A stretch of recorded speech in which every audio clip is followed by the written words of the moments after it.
The peculiarly shaped buggy, equipped with large wheels and a steel frame resembling a sharp fang at the front, along with the word Jakaris, looks as if it's come straight out of an American action movie like Mad Max Fury Road. This is not, however, a movie trailer.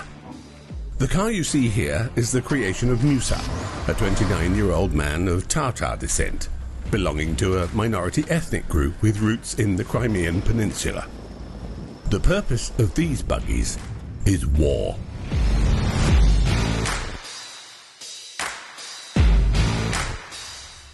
The intention is that they gather on the front lines of the battlefield with the shared goal of helping Ukrainian soldiers resist the Russian aggression. These vehicles have several advantages for the Ukrainian military on the battlefield. Due to their lightweight construction and large wheelbase, they provide stability in challenging terrain. Moreover, they have ample space at the back for installing weaponry or for quickly transporting injured soldiers. Musa decided to sell these buggies to the Ukrainian army for only $6,500 each. This is more affordable than most Western military vehicles. The history of these buggies is based in the determination and single-minded goal of this young Tatar man, which is Ukraine's victory, because it would allow him to return to the Crimean Peninsula, his homeland, which has been under Russian occupation since 2014. Now it's full-time job now because firstly, like I told, I'm Crimean Tatar and I want to back to my home. I want to meet my family and it's my internal motivation to do this.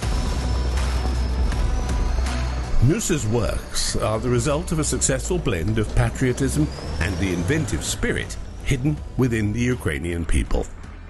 Despite the devastating effects of the war, which have cost countless innocent lives and the destruction of many homes, it hasn't been able to extinguish the powerful spirit of the Ukrainian people. On the contrary, the fires of war have inflamed this inventive spirit. It has inspired many volunteers from neighboring countries to lend their support to the Ukrainian army, just like Musa. Not far from the buggy factory, in another automotive workshop, several Ukrainian men are working together to repair damaged cars and make them operational again. After repair, these cars will not roam the normal streets as they used to.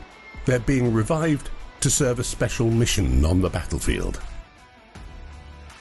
The blue Toyota, the green Volkswagen with the camouflage patterns and other cars are being carefully repaired and made ready to provide Ukrainian soldiers on the front lines with sufficient transport. The reason for using second-hand vehicles is simple: Ukraine's limited budget. Унікальна війна. Ми не багата країна. У нас держава не може забезпечити броньованим повнопривідним транспортом всіх наших бійців. Тому насправді отакі пікапи – це компроміс між тим, що... In addition, this Ukrainian volunteer mechanic mentioned that these old cars provide comfort and inspiration to the Ukrainian people suffering the exhaustion of war. The Ukrainian people have realized that investing in the extensive repair of these old cars is worthwhile and helps undermine enemies such as the Russian army. Not far away in the town of Kyiv, a group of young men diligently perform their duties. Some are grinding steel, while others are hidden behind welding masks, all working on creating what they call Frankenstein vehicles. These armoured vehicles are intended for the military's medical corps in the Donetsk region, in the eastern part of Ukraine. The reason they're called Frankenstein is because the lower frame of the vehicle comes from Gaz trucks, a Soviet-era vehicle brand, and the upper part is from Ford trucks of Western origin. This vehicle is the result of Radu Hozu's determination. He's a volunteer from Romania who raised funds through his personal Facebook account after his Ukrainian soldier friend died while being transported to hospital. Although it appears tough and intimidating, the interior of the Frankenstein vehicle is quite the opposite.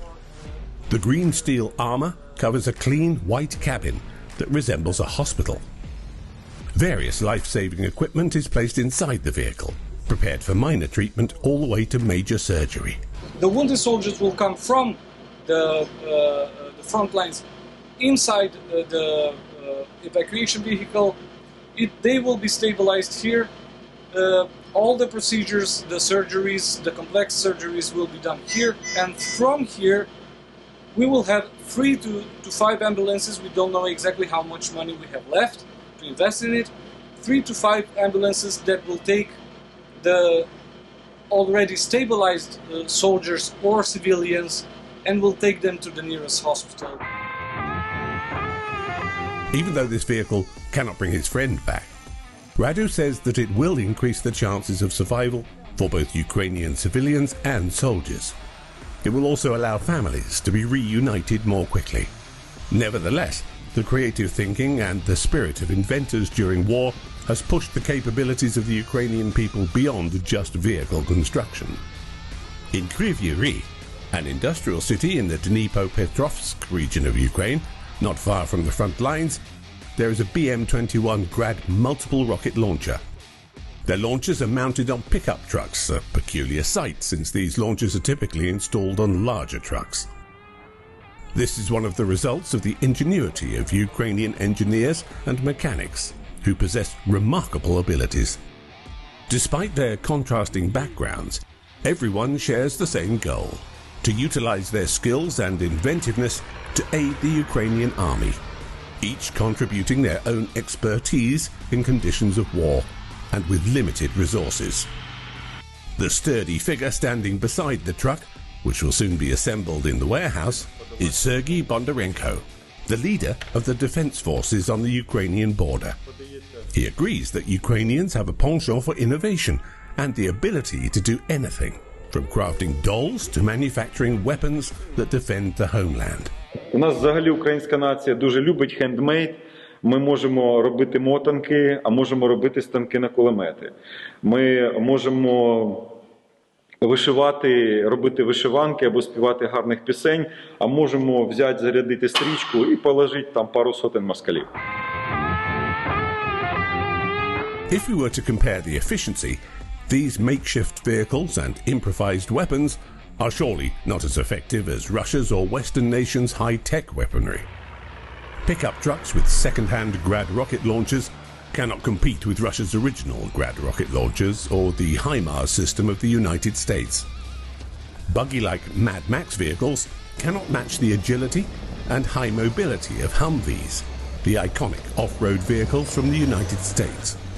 These makeshift vehicles and improvised weapons have, however, served and continue to serve the Ukrainian army on the battlefield, since the days when Ukraine did not possess modern weapons from Western countries. These weapons are symbolic of the indefatigable spirit and resilience of the Ukrainian people, reflecting their unwavering determination, drawing attention and both military and humanitarian assistance. Although Ukraine has now received highly effective modern weaponry from Western countries, including long-range precision weapons like the HIMARS system, Leopard 2 tanks and armoured Marder vehicles, the Ukrainian people maintain their commitment to producing makeshift vehicles and improvised weapons to support their army. They do it on the principle of do what you can with what you have. With the shared hope of prevailing over Russia and waving the yellow and blue flag on every inch of Ukrainian territory, the Ukrainian people will continue to manufacture these Frankenstein vehicles and improvised weapons.